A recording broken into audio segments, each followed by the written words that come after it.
문제 6번입니다. 결산 문제입니다. 다음에 결산 정리 사항을 입력하여 결산을 완료하시오입니다.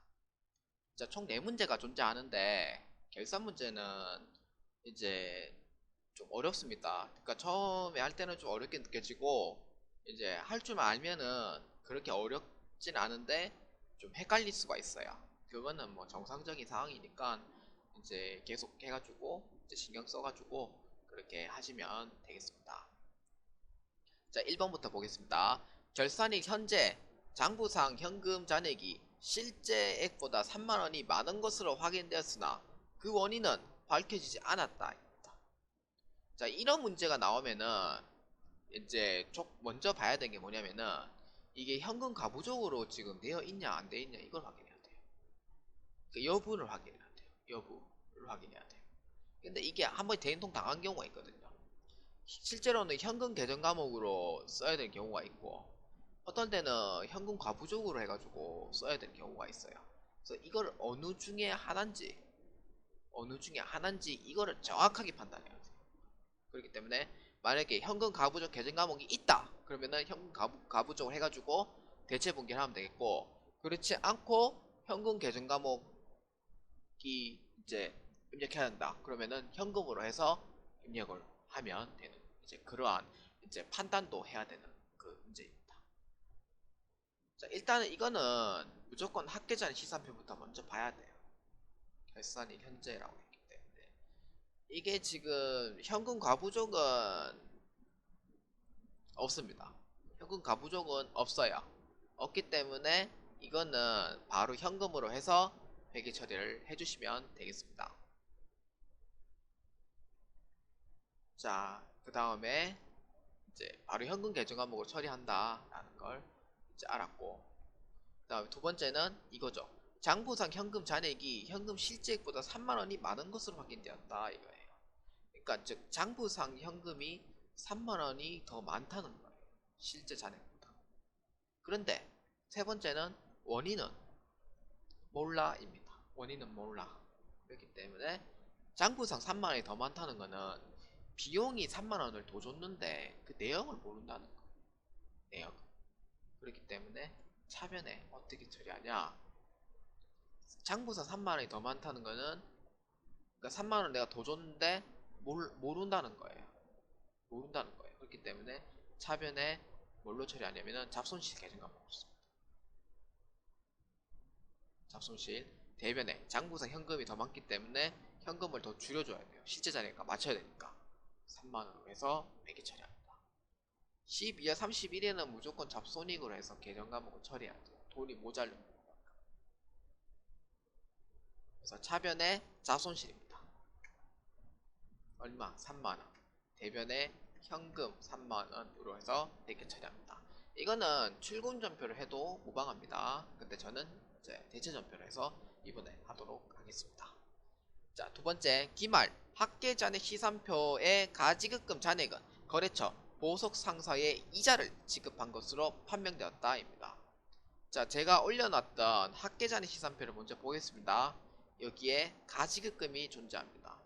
자, 가지급금에 보시면은 보석 상사라고 되어 있는데 출처 불분명 현금 지급이에요. 그러니까 출처가 어딘지 몰라가지고 돈은 줬는데 출처가 어딘지 몰라서 가지급금을 해서 회계 처리를 했는데 12월 31일에 이를 알아낸 거죠. 뭐 회사에서는 12월 31일까지 안 기다려줍니다. 12월 31일에 보석 상사의 이자 지급이라고 돼 있어요. 이자 지급 한 명이 난 거죠. 한 명이 난 거죠. 한 명이 났기 때문에 차변의 가지급금은 대변의 가지급금 해서 모두 없애줘야 돼요. 이렇게 없애줘야 됩니다. 그러면 차변에 이자 지급을 한 거기 때문에 이자 비용으로 해서 회계 처리합니다. 이렇게 해서 회계 처리를 해주면 돼요. 잔액은 아까 잔액 시산표에서 확인하면 되겠습니다.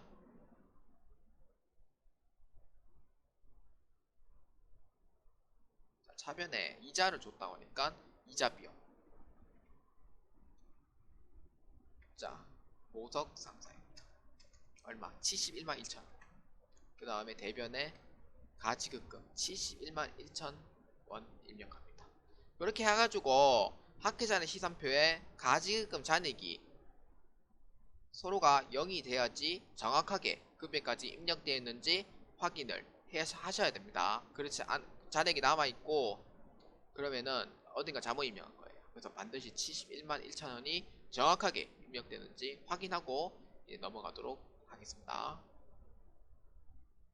자, 다음 3번입니다.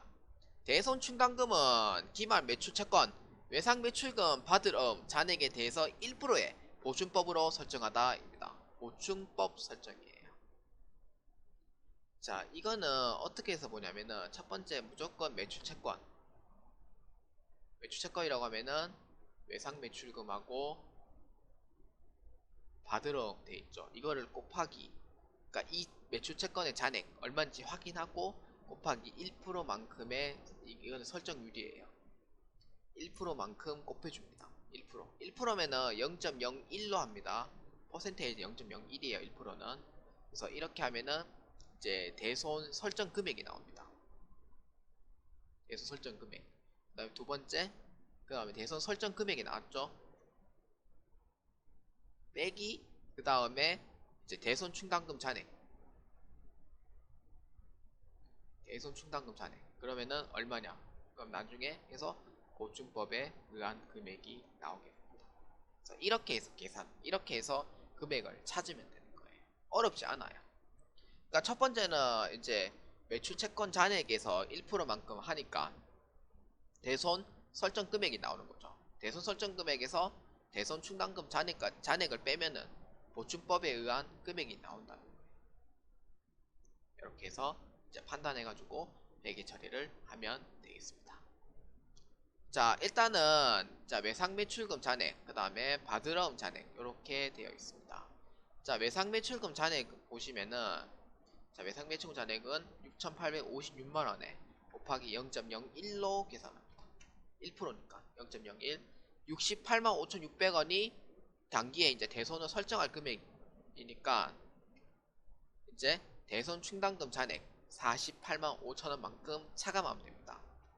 이미 남아있는 금액이니까. 그래서 얼마? 20만 600원만큼 설정하는 겁니다. 그래서 차변에 대손 상각비 20만 600원 입력합니다. 외상 매출금에 대한 부분입니다. 자, 그 다음에 받으러 엄도 똑같이 해주면 돼요. 빼기, 그 다음에 대손 충당금 금액 얼마? 31만 8천원. 그러면은 얼마? 7만원만큼 보충법에 의한 금액만큼 설정하면 되겠습니다. 그래서 얼마? 7만원 더해서 27만 600원만큼 설정해주면 돼요. 그 다음에 대손 충당금은 자 여기에 보시면은 대손 충당금이라 치면 다 나와요. 창고에 이렇게 보시면은 자 외상 매출, 그러니까 외상 매출금이 코드 번호가 108번이거든요. 다음 번호가 109번이에요. 그래서 외상 매출금에 대한 대손 충당금, 그 다음에 받으러움에 대한 대손 충당금으로 해서 이제 코드 번호를 구분해가지고 이제 각각의 보충법에 의한 설정 금액만큼 이제 공개를 해주면 되겠습니다. 그럼 아까 외상 매출금에 대한 설정 금액 얼마? 20만 600원. 그 다음에 대변에 나머지 받으러 온 금액 7만원만큼 대변에 입력합니다. 그래서 확대자의 시산표를 보고 보충법에 의해서 이제 이렇게 해서 회계 처리를 하면 되겠습니다. 자, 그 다음에 문제 6-4번입니다. 결산일 현재 기말 상품 재고액은 920만원이다 더 있어요. 근데 문제에서 조건이 지금 되어 있죠. 단 결산 차변, 결산 대변으로 입력할 것이라고 되어 있습니다. 그렇게 되어 있어요. 근데 기말 상품 재고액은 920만원이라고 되어 있는데 이거는 반드시 매출원가를 찾는 계산 방법을 알아야 돼요. 기초 상품 재고액, 그 다음에 당기순 매입액 빼기 기말 상품 재고액입니다. 기말 상품 재고액은 920만원 나와있고 이 금액은 어디서 찾냐면은 이건 학계자의 시산표에서 찾으면 돼요. 학계자의 시산표에서 찾으면 돼요. 그 다음에 두 번째는 분계는 어떻게 하냐면은 차변에 상품 매출원가 그러니까 이 매출원가 금액이 나왔죠. 이 매출원가 금액을 차변에 상품 매출원가 금액으로 회계 처리하고 대변에 상품으로 해서 계정 과목으로 해서 회계 처리를 하면 되겠습니다. 단 결산 차변, 결산 대변을 하라니까 반드시 5번과 6번으로 해서 입력을 해줘야 돼요. 그렇지 않으면은 분기가 맞더라도 이제 결산 차변, 결산 대변으로 이행을 하지 않았기 때문에 이거는 점수를 인정받을 수가 없습니다. 자, 그래서 상품 계정 과목으로 먼저 보셔야 돼요. 자, 상품 계정 과목이 1억 5,232만원만큼이 지금 잔액 남아있는데, 자, 이거는 지금 기초 상품 재고액이 지금 2천만원이 포함되어 있는 금액입니다. 그래서 어떻게 하냐? 자, 여기에 있는 상품 금액 152-320-090은 기초 금액이 포함되어 있어요. 그래서 빼기 기말 상품 재고액 얼마? 920만원이니까 매출 원가는 1억 4,312만원이 되겠습니다. 그래서 차변에 얼마? 상품 매출 원가 1억 4,312만원. 그 다음 대변에 상품으로 해서 회계 처리를 해주시면 되겠습니다. 자, 이렇게 해서 정확하게 기말 상품 재고의 920만원이 학기전의 시산표에 남아 있어야 돼요. 그래야 정확하게 입력한 거예요. 그래서 얼마? 상품이 잔액에 920만원이 남아 있습니다. 이렇게 해야 정확하게 입력을 한 건데, 제가 마지막에 실수를 한 게 있어요. 뭘 실수했냐? 요거죠. 결산 차변, 결산 대변으로 입력하라니까 입력을 하지 않았어요. 그래서 이것도 결산 차변, 결산 대변으로 해서 입력합니다. 근데 만약에 위에 거도 이제 매나 마찬가지로 결산 차변, 결산 대변을 했다, 그렇게 해도 상관이 없어요. 이거는. 그런데 반드시 6-4번은 결산 차변, 결산 대변으로 해서 입력을 해야 된다는 거 반드시 잊으시면 안 되겠습니다. 자, 그래서 문제 6번은 여기까지 하도록 하겠습니다.